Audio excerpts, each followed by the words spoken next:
नुमितुसु असुमना हौखिरमी नोंगालगा warden Hussain खोंलगा हौथोरई हेनरीना मतावनीबु ताब्रो निबा हौगलोसे थेंगे चई चाबु तारे हौगलो अनिदुदि थौगो साब नते तुमलगा लई जोनीदो मचिनदसु तबना सोलई मैक तुमगे कइदरोगे आंगांग मचागे टाइपता मु हौदोकपिरिसे हेनरीना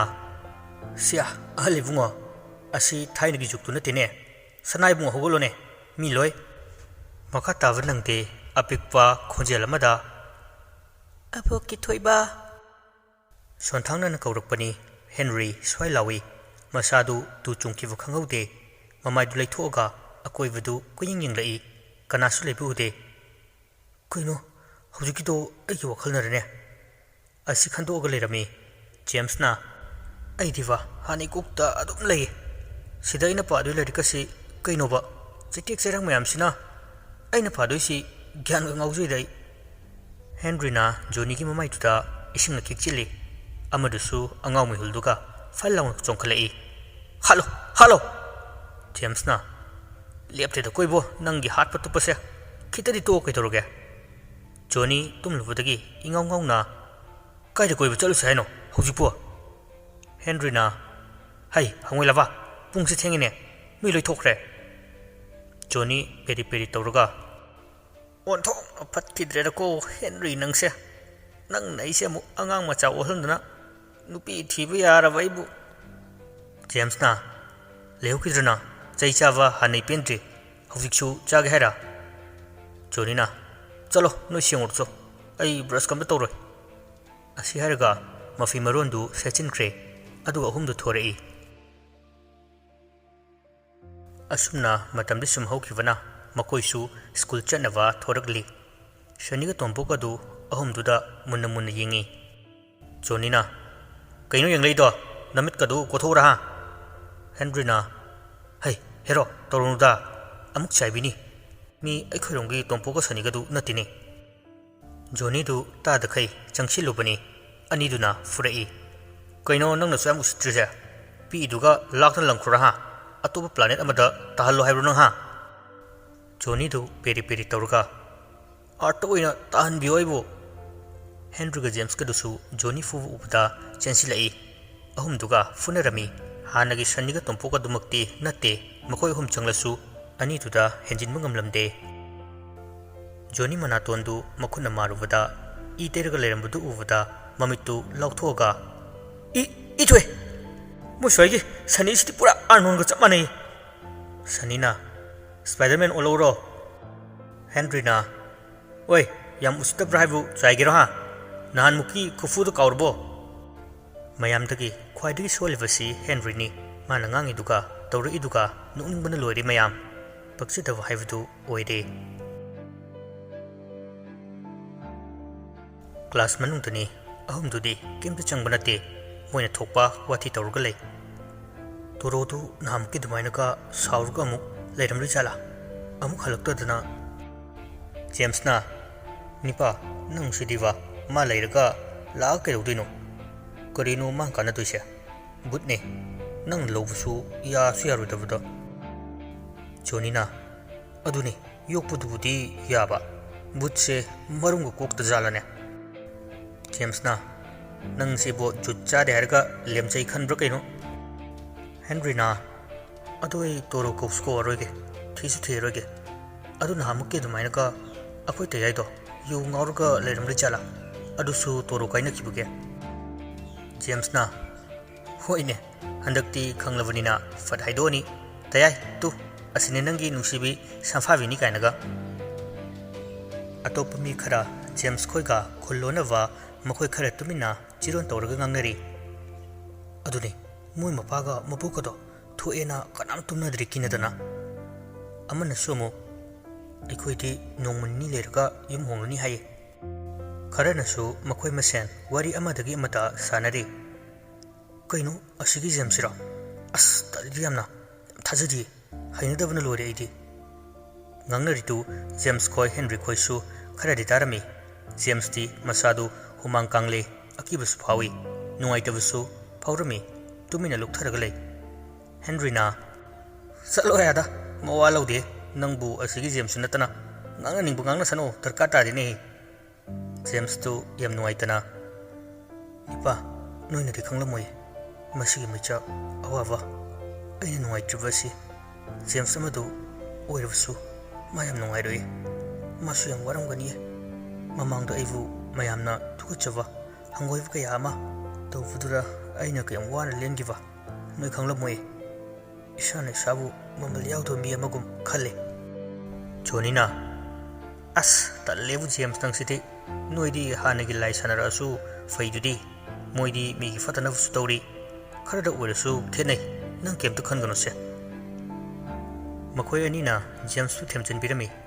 asumna wathi ngang dana matamdi sum hauki school suti thaduna makoi hostel da halakle makoi na changlakpada Henry poche singdu loina chairga lerami adu uda kaino torusiria kana changlam bijano James koisu magna sololga thamiwa roomsida changlaga toromisibu kaino Henry sauningna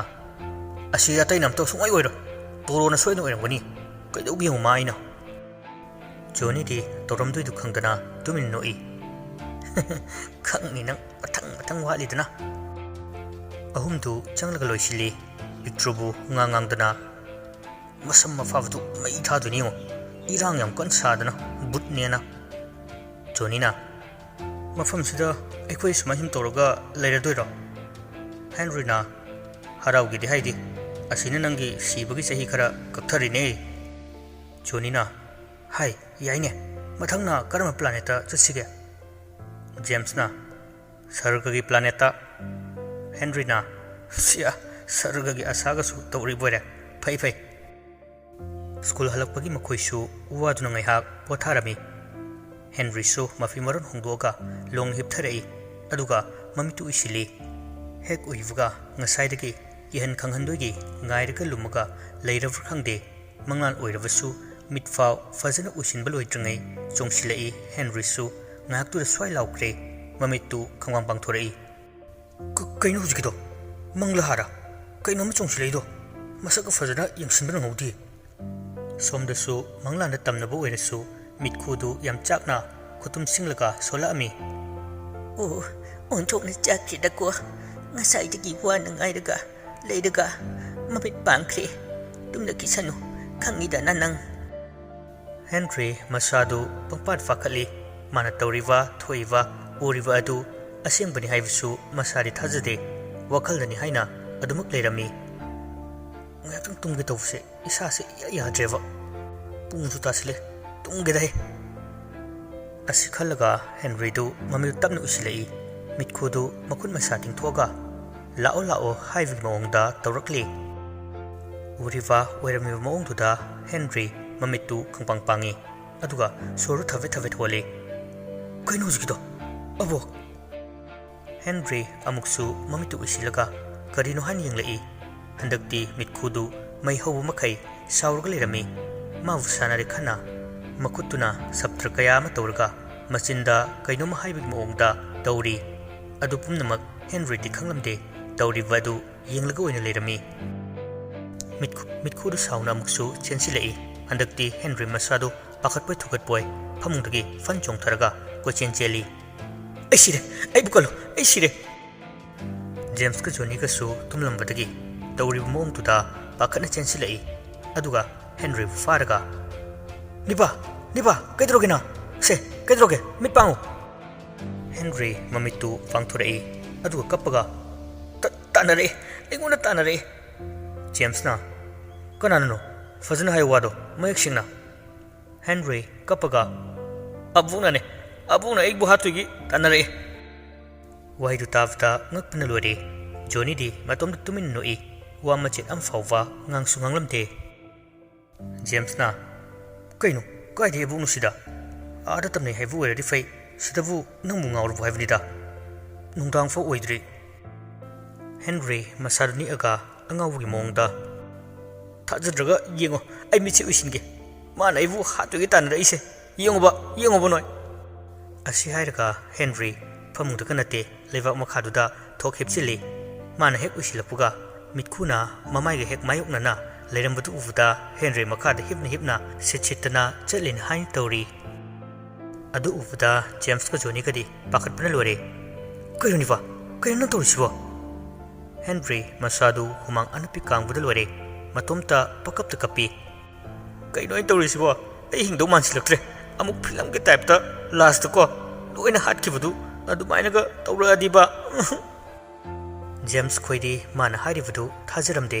ꯃꯔꯝꯗꯤ ꯉꯥꯏꯍꯥꯛ ꯂꯩꯇꯅ ꯑꯣꯏꯗ ꯐꯥꯗꯕꯗ ꯉꯥꯡꯂꯛꯇꯅ ꯂꯩꯔꯕ ꯃꯤꯅꯤꯅ ꯁꯟꯖꯤꯅꯥ ꯀꯩꯅ ꯆꯥꯈꯤꯕ ꯍꯥꯏꯕꯗꯨꯒꯤ ꯃꯑꯣꯡꯗꯅꯤ ꯑꯁꯦꯡꯕ ꯑꯁꯨꯝꯕ ꯉꯥꯡꯂꯛꯄ ꯃꯤꯀꯨꯞꯇ ꯃꯊ꯭ꯋꯥꯏ ꯊꯥꯈꯤꯕꯗꯨꯅꯤ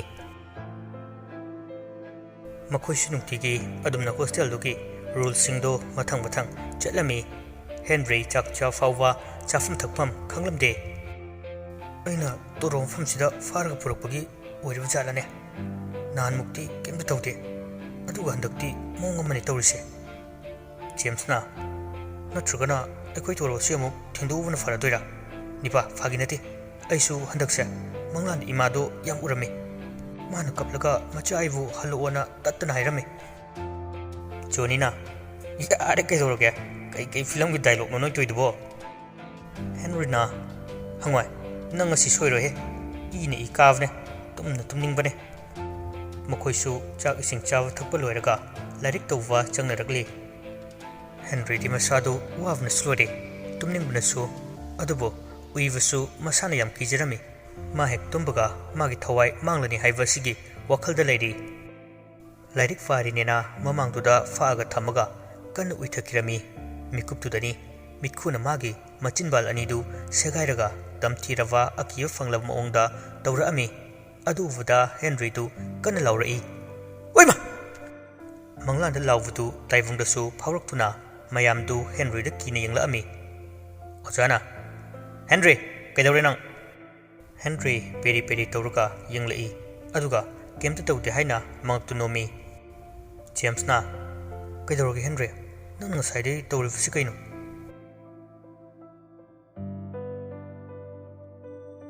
ꯁꯣꯝꯗꯅ ꯄꯤꯛꯇ꯭ꯔꯨꯗꯨ ꯊꯣꯡꯅꯥꯎ ꯃꯌꯥꯗ ꯂꯦꯞꯄꯒ ꯇꯝꯅꯔꯒ ꯉꯁꯤꯗꯤ ꯃꯤ ꯈꯨꯗꯤꯡꯃꯛ ꯂꯣꯏꯅ ꯍꯥꯠꯂꯒ ꯂꯣꯏꯔꯦ ꯑꯩ ꯌꯥꯝ ꯄꯦꯟꯗꯦꯗ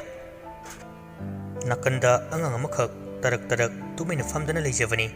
ꯄꯤꯛꯇ꯭ꯔꯨ ꯅꯥꯀꯟꯗꯒꯤ ꯑꯣꯏ ꯀꯥꯂꯤ ꯑꯀꯦ ꯇꯨꯔꯨꯔꯨ ꯑꯉꯥꯡꯗꯨ ꯃꯥꯒꯤ ꯐꯝꯐꯝ ꯊꯣꯛꯄ ꯑꯗꯨꯃꯛ ꯐꯝꯂꯤ ꯂꯥꯏꯔꯤꯛ ꯄꯥꯔꯤꯅꯦꯅ ꯀꯩꯝꯇ ꯎꯕ ꯅꯠꯇꯦ ꯄꯤꯛꯇ꯭ꯔꯨꯅ ꯑꯩꯅ ꯁꯤꯗꯅꯤ ꯕꯤꯠ ꯂꯩꯇ꯭ꯔꯤꯁꯦ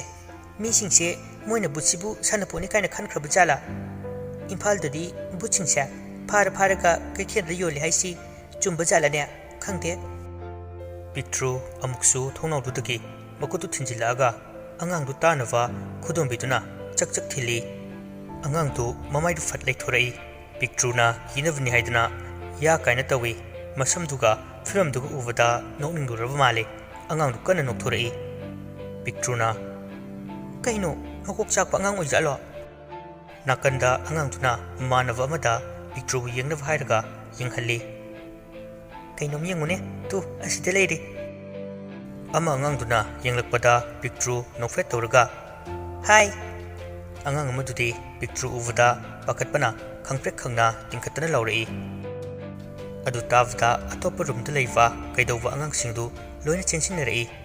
ꯑꯗꯨꯒ ꯀꯩꯗꯧꯔꯤ ꯍꯥꯏꯅ ꯍꯪꯅꯩ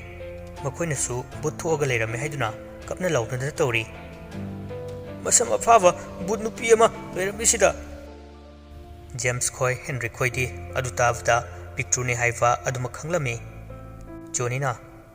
ꯇꯣꯔꯣ ꯁꯣꯏꯗꯅ ꯑꯣꯏꯔꯝꯅꯤ ꯑꯁꯦ ꯍꯦꯟꯔꯤꯅ ꯃꯁꯤꯒꯤ ꯁꯝꯐꯥꯕꯤꯁꯦ ꯅꯨꯡꯉꯥꯏꯅꯤꯃ ꯍꯣꯔꯦꯟꯗꯤ ꯑꯝꯇ ꯀꯣꯏꯊꯤ ꯊꯤꯁꯦ ꯑꯗꯨꯒ ꯐꯖꯅ ꯋꯥꯔꯤ ꯁꯥꯁꯦ ꯖꯣꯅꯤꯅ ꯊꯥꯏꯅꯒꯤ ꯕꯨꯠ ꯊꯦꯝꯕꯤꯗꯨꯗꯤ ꯀꯃꯥꯏꯅ ꯇꯧꯕ ꯑꯃꯨꯛ ꯂꯩꯔꯝꯃꯒ ꯑꯩꯈꯣꯏꯕꯨ ꯑꯃꯨꯛ ꯍꯥꯠꯇꯣꯛꯈ꯭ꯔꯗꯤ ꯍꯦꯟꯔꯤꯅ ꯋꯥꯊꯤꯗꯣ ꯇꯧꯒꯅꯨ ꯁꯤꯕꯗꯩ ꯍꯦꯟꯕꯅꯦ ꯑꯩꯈꯣꯏꯅ ꯃꯐꯝꯁꯤꯗ ꯂꯩꯔꯤꯕꯁꯦ ꯑꯁꯨꯝꯅ ꯃꯈꯣꯏꯁꯨ ꯂꯥꯏꯔꯤꯛ ꯄꯥꯕ ꯂꯣꯏꯗꯨꯅ ꯃꯥꯒꯤ ꯔꯨꯝ ꯃꯅꯨꯡꯗ ꯆꯪꯂꯛꯑꯝꯃꯤ ꯃꯈꯣꯏꯅ ꯄꯤꯛꯇ꯭ꯔꯨ ꯊꯤꯕ ꯆꯠꯅꯕ ꯍꯥꯏꯕꯗ ꯑꯅꯤꯗꯨ ꯌꯥꯔꯝꯗꯦ ꯍꯌꯦꯡ ꯊꯤꯔꯁꯦ ꯉꯝꯔꯣꯏ ꯉꯁꯤꯗꯤ ꯑꯣꯖꯥꯁꯤꯡꯁꯦ ꯇꯨꯝꯗꯕꯒꯤꯅꯦ ꯉꯁꯥꯏ ꯑꯉꯥꯡꯁꯤꯡꯅ ꯊꯦꯡꯅꯈꯤꯕꯗꯣ ꯁꯪꯂꯒ ꯂꯩꯔꯝꯗꯣꯏꯅꯤ ꯅꯪ ꯈꯪꯕ ꯅꯠꯇꯦꯀꯣ ꯖꯣꯅꯤꯅ ꯏꯕꯨꯡꯉꯣ ꯍꯤꯡꯍꯧꯔꯤꯕ ꯊꯋꯥꯏꯁꯦ ꯌꯨꯝꯗꯗꯤ ꯑꯃꯨꯛꯇ ꯌꯧꯖꯈꯤꯒꯦ ꯁ꯭ꯋꯥꯏꯗ ꯑꯗꯨꯝ ꯂꯣꯏꯁꯤꯟꯕꯒꯤ ꯀꯣꯛꯇꯣ ꯊꯥꯗꯣꯛꯑꯁꯤ Henry picture thiba chatnava hairasu yadabadagi makoi hum tumnava tawrami. Henry na ai mayai thangdoine. James na haurava nangi hauna vido. Johnny di Henry na kivudu uvuda nokmi tawraga. La mayai tumgera makha tumgera nang thokpa ma tawro. Henry na ngaiko ko noi ani ai han tumkhige adu tumo proper tung thradi yengo noi ni. Johnny na pakchabna lore ibungo nang yare. Ani dudi famung tavuga nakoraga tumkhre adubu Henry di nagyat tungmang kuing yengle amumuksu matawani bu. James Johnny tabro James ani du khumlaktavdaki Henry mamitu tabnu isilai adubu amuksu mitkhudu akiye fanglava achakwa masaduga ngairga lerami adu the Henry du phukhaugulai peri tawraga aivu kaidu haivno gyan tadre hek tumbaga halagi haina laikhrene ai suktum hek tumkhraroi. Henry masadu tumdana haidna yamkan honai hek tumnakpaga kari chawa yawa lei haidna thiraga charami adunasu upai leiraktre tumningbana lori mahak. Hera hangoi chonga leiwa haiduni asuk tuningbasibu thawai mangdau saruk hangoi chongge.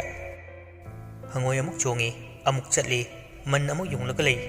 mana tawriba asi makhal ni man yungna amuk khangwa ngamda tumthara ami. Henry mitkuna makhyat chagairga leirambadu uvada amuk mikap thorei